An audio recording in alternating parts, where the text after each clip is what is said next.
Alrighty folks, welcome to week 10 here. We're going to have a couple of videos, one covering most common week 10 homework problems that were missed, and then the second video will cover the most common quiz questions that were missed. So this was the most commonly missed question here on the homework, and this is problem number 27. It says we need to form an equation and solve it to answer the question. A landscaper buried a water line around a rectangular lawn to serve as a supply line for a sprinkler system. The length of the lawn is 4 times its width. If 350 feet of pipe was used to do the job, what is the length and the width of the lawn?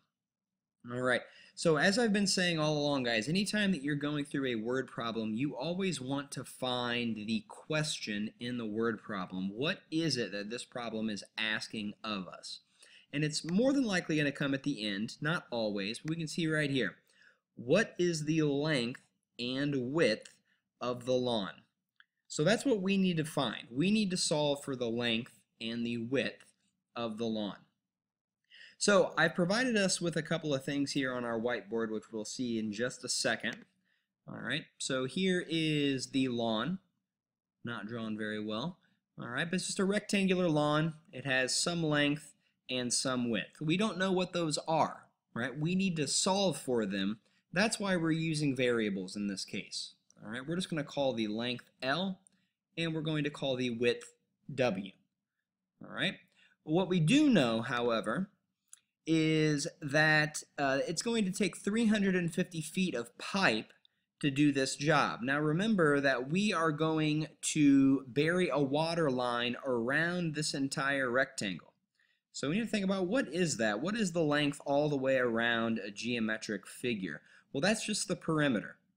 And in this case, the perimeter is going to be 2 of the lengths and 2 of the widths. And I have that up here in the right hand corner of our whiteboard. So remember that to find the perimeter of any object, you just need to add up the length all the way around the outside. So in this case, we'll have the 2 lengths and the 2 widths. Since it's a rectangle, we know this length is equal to this length and this width is equal to this width. So in other words, the perimeter is going to be equal to 2W plus 2L. Alright, well, we know what the perimeter is. It's going to take 350 feet of pipe to go all the way around this. So why don't we plug 350 in for P? That'll be our first step here. So our perimeter, we know that we have 350 feet of pipe. So the perimeter is going to be equal to 2 times our width plus 2 times our length. Alright, so now remember, guys, our 2 variables here are L and W, and those are what we're going to try to solve for. Well, we're also given some more information about L and W, and it comes right here in this second sentence. It says that the length of the lawn is 4 times the width. The length of the lawn is 4 times the width. So I'm going to kind of write that down a little bit strategically. So we're going to say that the length of the lawn is 4 times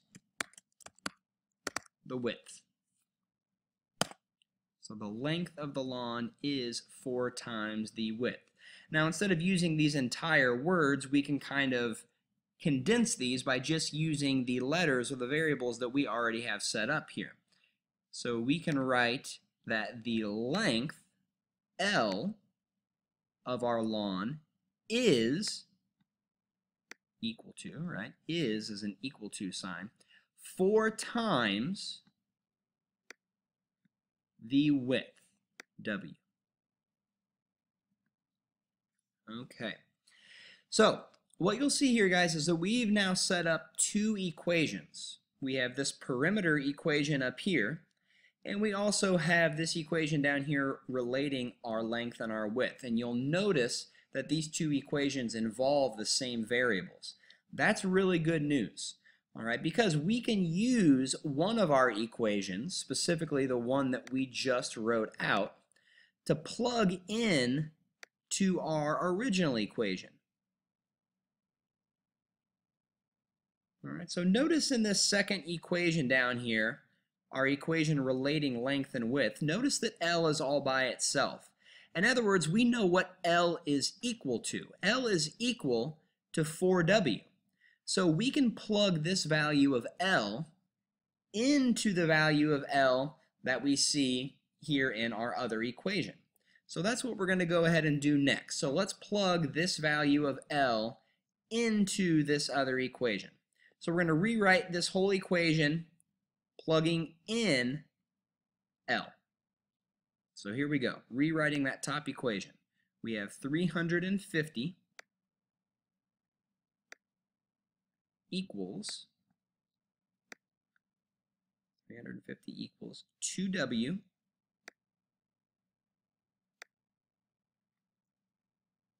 plus 2 times L. 2 times L. What is L? L is 4W.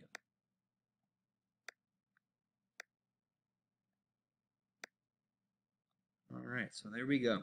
So we have rewritten this first equation. 350 equals 2W plus 2L plus 2L.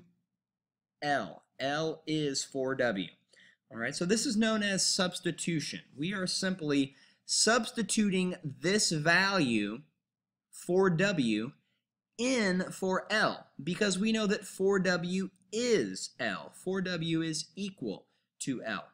And now, if you look at your new equation here in green, this equation only contains one of our two variables. This equation now only has W's in it, meaning that we can solve for W, which is what we're going to want to do next.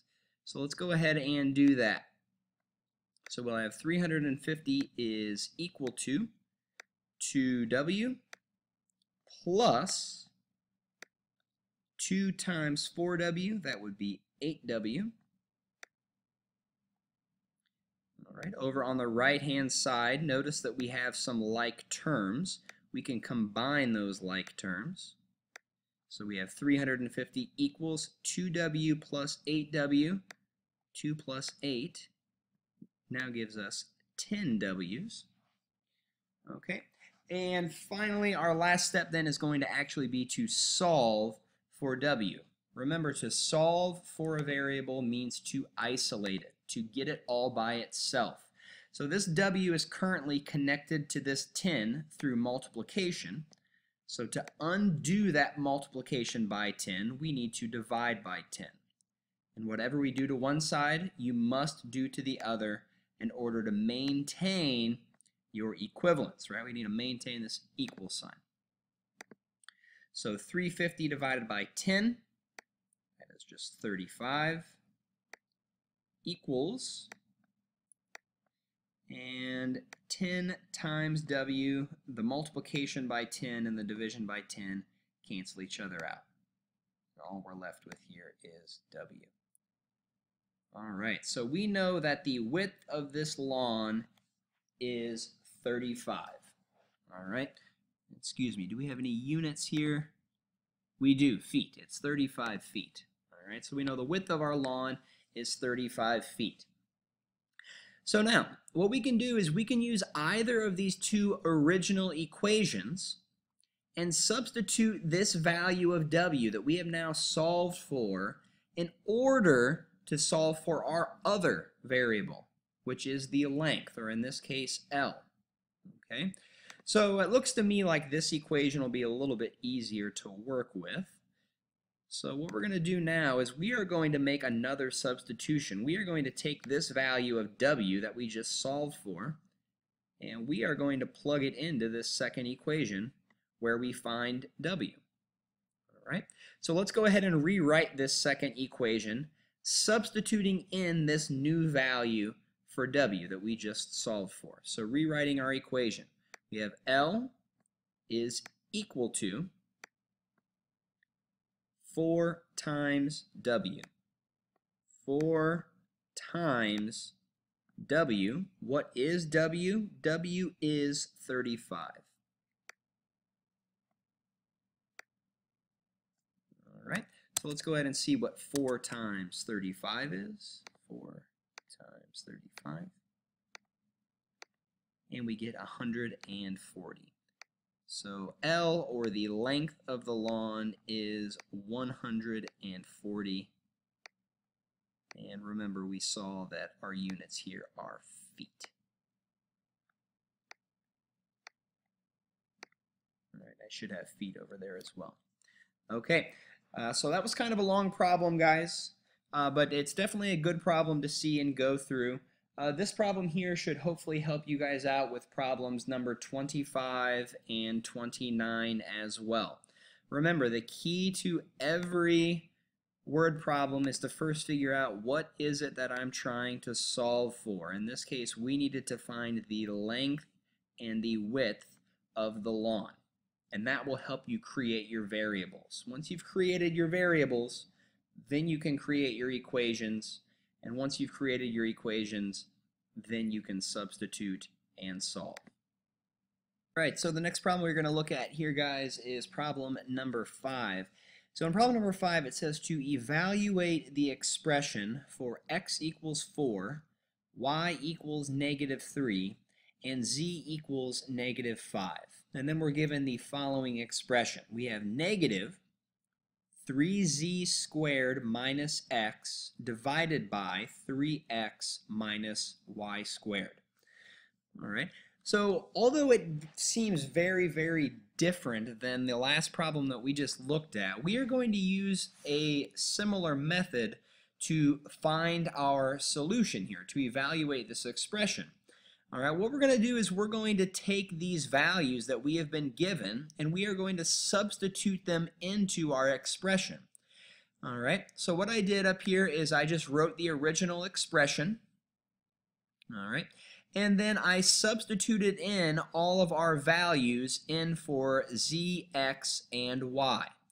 All right, everywhere there was an x, I substituted in 4. Everywhere there was a y, I substituted in -3. And everywhere that there was a z, I substituted in -5. And once I did that, I ended up with the following expression. All right? So now once you get here, guys, you are ready to now simplify this expression. And that's what we need to do. So keep in mind we want to just use our order of operations and simplify this step by step. So PEMDAS. So the first thing is our parentheses. So notice inside all of these parentheses are just single numbers. We cannot simplify them any further, which means we are moving on to exponents. Now we do have some cases where we have exponents, so we're going to have to go ahead and take care of those next. So we have this negative sign just hanging out front, and it's going to hang out there until we get to the very end. So we have 3 times, and we have -5 squared. -5 squared is 25. Minus 4. Don't really need that parentheses there anymore. All divided by 3 times 4.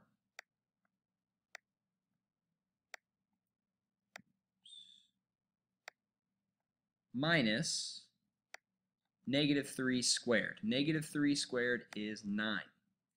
So now we have some multiplication to do. So we're going to have negative, so remember multiplication comes next, 3 times 25, that is 75, minus 4. All divided by 3 times 4, that is 12, minus 9. I'm going to pause it quickly right here, guys, to finish the problem and then explain using the video. I guess in the end I didn't really need to do that because I was very, very close to my answer. So here's where we left off, guys. Right up here we had negative 75 minus 4 in the numerator over 12 minus 9 in the denominator. Well, 75 minus 4 is 71. 12 minus 9 is 3. So we still have that negative sign hanging out front. So our final answer then is going to be negative 71 over 3. All right, stay tuned.